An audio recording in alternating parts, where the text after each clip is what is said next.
Hello friends, welcome to Engineers Pride. तो चलिए अब हम चलते हैं हमारे इंजीनियरिंग सर्विसेज मेंस के ही अगले क्वेश्चन की तरफ।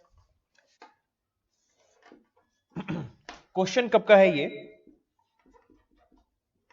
इंजीनियरिंग सर्विस मेंस के 2014 का है ये। और कितने मार्क्स का? 10 मार्क्स का। 10 मार्क्स का मतलब क्या हुआ? इंजीनियरिंग सर्विसेज मेंस में 10 मार्क्स का क्वेश्चन मतलब क्वेश्चन इजी या इंटरमीडिएट लेवल का है, लेकिन बहुत ज्यादा टाइम भी इन्वेस्ट नहीं करना है। ऐसा नहीं होना चाहिए 10 मार्क्स के क्वेश्चन के लिए आपने आधा घंटा लगा दिया।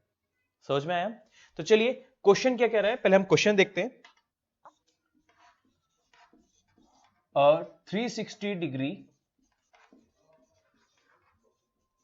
Hydrodynamic bearing, 360 degree hydrodynamic bearing से क्या मतलब हुआ? जिसको हम कहते हैं ना फुल हाइड्रोडायनेमिक बियरिंग या फुल बियरिंग, ये वही चीज है। ठीक है, मतलब ये पूरी की पूरी बियरिंग, मतलब पूरी बियरिंग ने शाफ्ट को पूरा 360 डिग्री कंप्लीटली एनक्लोज किया हुआ है। Okay, has a journal diameter, has a journal diameter of 60 mm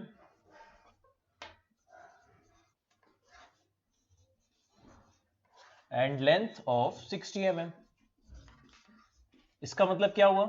देखिए, जर्नल डायमीटर और हमारे बियरिंग का लेंथ दोनों के दोनों ही 60 mm, मतलब ये कौन सी हुई? Square bearing.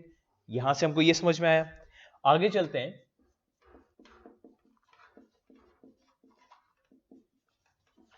It is running at a speed of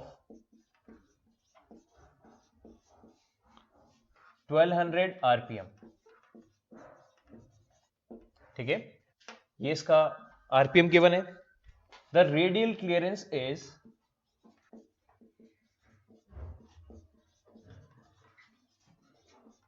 यहां पे तो मेंशन है ये क्लियरेंस रेडियल है। अगर मेंशन नहीं होता तो डायरेक्टली ऐसा गिवन होता कि द क्लियरेंस इज 0.04 mm, तब हम क्या करते हैं? देखिए, अगर मेंशन नहीं है कि ये क्लियरेंस कौन सा है, तो हम डिफॉल्टली उसे कौन सा लेंगे? रेडियल क्लियरेंस ही लेंगे। ओके फ्रेंड्स, ओके, ये 60 mm and length of 60 mm। यहां रेडियल क्लियरेंस इज 0.04 mm। ये थोड़ा ब्राइट सा हो रहा है, तो मैं पढ़ के बता देता हूं। The radial clearance is 0.04 mm।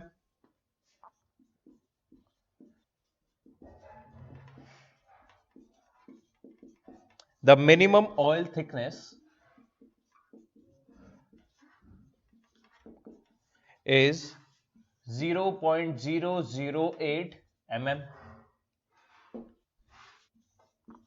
Sommerfeld number is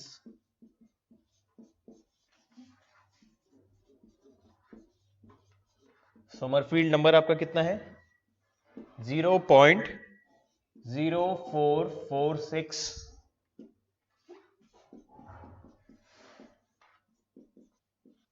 find the viscosity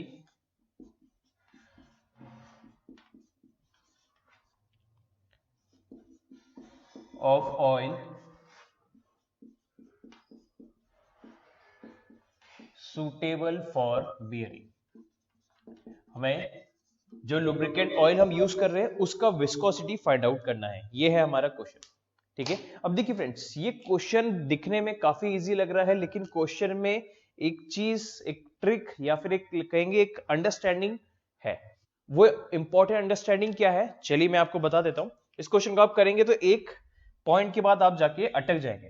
question पूरा का पूरा यही है, कंप्लीट क्वेश्चन है, कोई भी चीज इनकम्प्लीट नहीं है। ये क्वेश्चन हमारे इंजीनियरिंग सर्विसेज 2014 में आया है। ठीक है, तो आप चाहे तो एक बार वीडियो को यहीं पे पॉज करके इस क्वेश्चन को अटेम्प्ट कीजिए और फिर विस्कोसिटी ऑफ द लुब्रिकेंट, जो लुब्रिकेंट का विस्कोसिटी होगा उसको फाइंड आउट करने की कोशिश कीजिए कि आप कर पाते हैं या नहीं।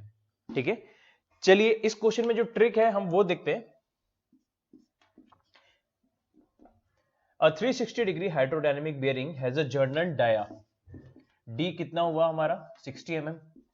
देखिए, कन्वेंशनल क्वेश्चंस में आप कैसे लिखेंगे? Journal dia comma D equals to 60 mm, फिर journal length comma L equals to 60 mm, running at a speed n equals to speed comma n equals to 1200 RPM rotations per minute.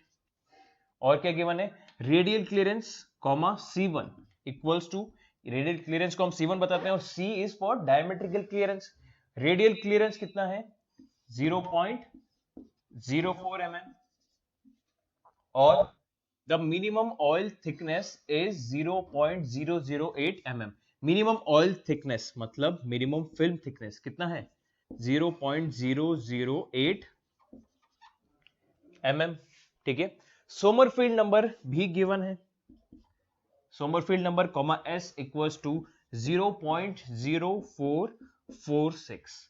ये सारी चीजें given है। हमें क्या बात किया, viscosity of oil comma z equals to क्या होगा, ये हमें फाइंड आउट करना है। यहां तक समझ में आ गया फ्रेंड्स? तो देखिए फ्रेंड्स, अब हम क्या कर रहे हैं, स्टार्ट करते हैं। पहले हम जो गिवन चीजें उनको यूज करके फिर आएंगे विस्कोसिटी के ऊपर। सोमरफील्ड नंबर हमारा यहां पे मेन क्लू है। कैसे, चलिए आइए देखते हैं। सोमरफील्ड नंबर क्या होता है, Zn/P d/c का होल स्क्वायर। तो आप कहेंगे सर ये तो बड़ा इजीली है, S गिवन है, Z पूछा गया है, N निकाल सकते हैं, P W/LD, D और C गिवन है। जो चीजें नहीं गिवन है हम जरा उनको देखते हैं।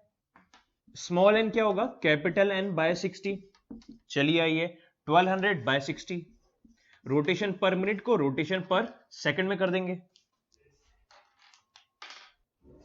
ये जीरो से ये जीरो कट गया, 6 1 6 20 तो कितना आया 20 आरपीएस। आरपीएम से आरपीएस बना दिया, समझ में आया? चलिए ठीक है, एन आ गया, डी पता है ये रहा, सी क्या होगा, सी है diametrical clearance equals to twice of radial clearance. कितना हो जाएगा 0.04 से 0.08 mm। चलिए एन हो गया, सी हो गया, पी के लिए देखते हैं। पी का फॉर्मूला क्या होता है, load upon L into D. L और डी तो हमें पता है, लोड क्या है, लोड क्वेश्चन में गिवन है नहीं। अगर हम लोड नहीं निकालेंगे तो पी नहीं निकलेगा, पी नहीं निकलेगा तो हमारे पास दो अननोन हो गए, पी और जेड। एक इक्वेशन दो अननोन, हां या ना? अब हम क्या करते हैं, इसको जरा यहीं रोकते हैं। कुछ बच्चे ये कह रहे हैं कि सर हमने इसको तो यूज ही नहीं किया, मिनिमम फिल्म थिकनेस, हां या ना? चलिए ठीक है, हमने ये भी मान लिया। एसेंट्रिसिटी जब हम निकालते थे तो हम क्या बोलते थे, c/2 minus H naught. Radial clearance मतलब diametrical half minus H naught. ठीक है, तो c/2 0.04 माइनस एच नॉट कितना हुआ 0.008। ये क्या आया E।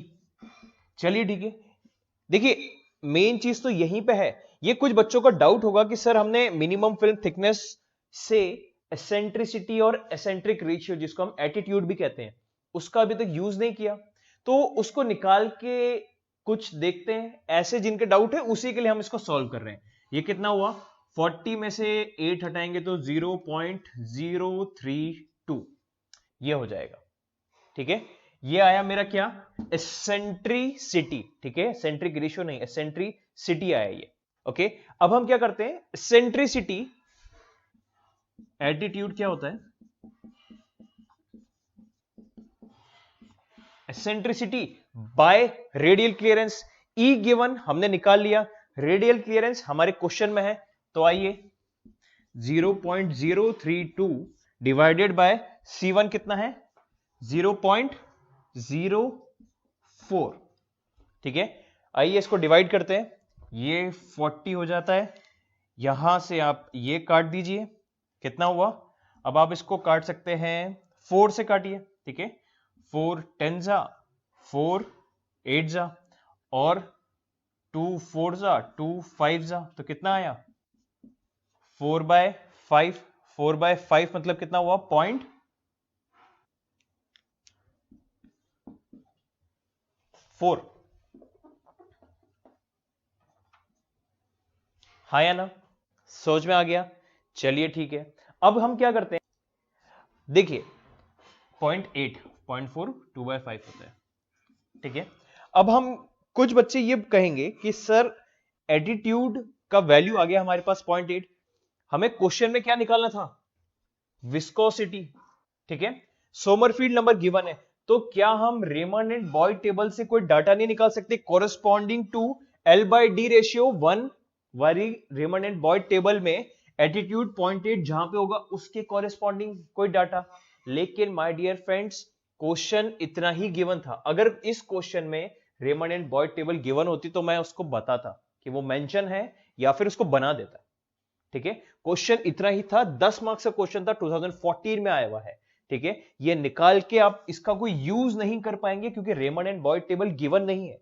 कन्वेंशनल में आपको बुकलेट नहीं दी जाएगी, कन्वेंशनल में आजकल अब ऐसा ही होगा कि जितना भी डाटा है जो टेबल के फॉर्म में जरूरत होता है हमें डिजाइन टेबल से या मशीन डिजाइन की टेबल, मशीन डिजाइन की फॉर्मूला बुक से, वो सारी जरूरत वाली चीजें आपको क्वेश्चन के नीचे ही मेंशन होती है अगर उन्हें मेंशन करना है तो। इस क्वेश्चन में हमें रेमंड एंड बॉयड टेबल नहीं गिवन है तो इसका हम यूज नहीं कर पाएंगे। समझ में आया फ्रेंड्स? तो हम क्या करेंगे, वापस यहीं अटक गए। इस फॉर्मूले में सारे टर्म्स पता है हमें सिवाय दो, P और Z। Z पूछा है, P के बारे में कुछ भी नहीं गिवन है, LD तो पता था, W का क्या करेंगे, W के लिए कोई हिंट भी नहीं गिवन है। तो माय डियर फ्रेंड्स ध्यान रखिए, जब भी आप इस तरीके की असमंजस में पड़ जाए तो आपको क्या करना है, फिर करना है अज्यूम।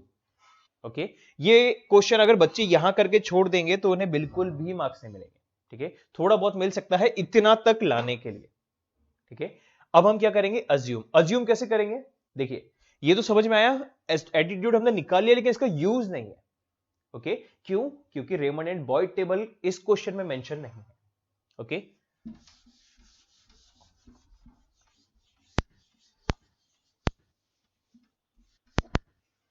अब हम क्या करते हैं, अज्यूम करते हैं।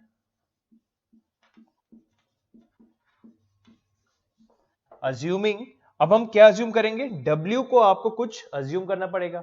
अब हम क्या अज्यूम कर सकते हैं, तो देखिए ऐसे कोई हार्ड एंड फास्ट रूल नहीं है, आप कुछ भी ऐसी वैल्यू अज्यूम कीजिए जो थोड़ा सा रियलिस्टिक हो।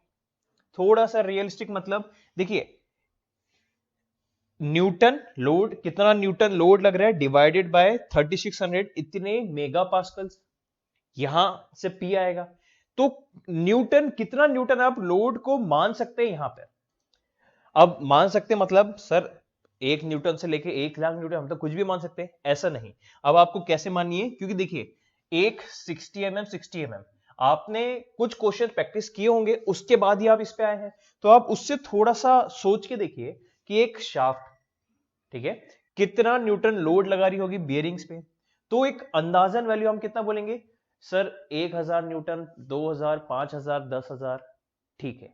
ये सब रियलिस्टिक वैल्यू। अगर आप बोलते हैं 2 न्यूटन लोड लगा रही है तो कोई रियलिस्टिक वैल्यू नहीं है, ठीक है। अगर आप बोलते हैं कि सर 10 लाख न्यूटन लगा रही है, ये भी कोई रियलिस्टिक वैल्यू नहीं है। तो आप अज्यूम क्या कीजिए, कुछ भी ऐसा अज्यूम करिए जो आपके कैलकुलेशन को भी थोड़ा सा आसान कर दे।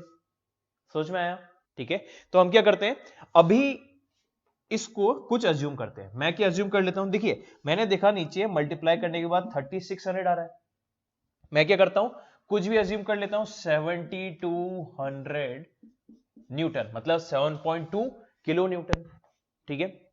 अगर मैं ये अज्यूम करता हूं, आप चाहे तो 7000 भी कर सकते हैं, कुछ बुक्स में 7000 अज्यूम किया हुआ है, कुछ बुक्स में 5000 भी अज्यूम किया हुआ है, तो उससे कोई बहुत ज्यादा फर्क नहीं पड़ेगा। मैंने ये वैल्यू अज्यूम करी तो हमारा P क्या हो जाएगा,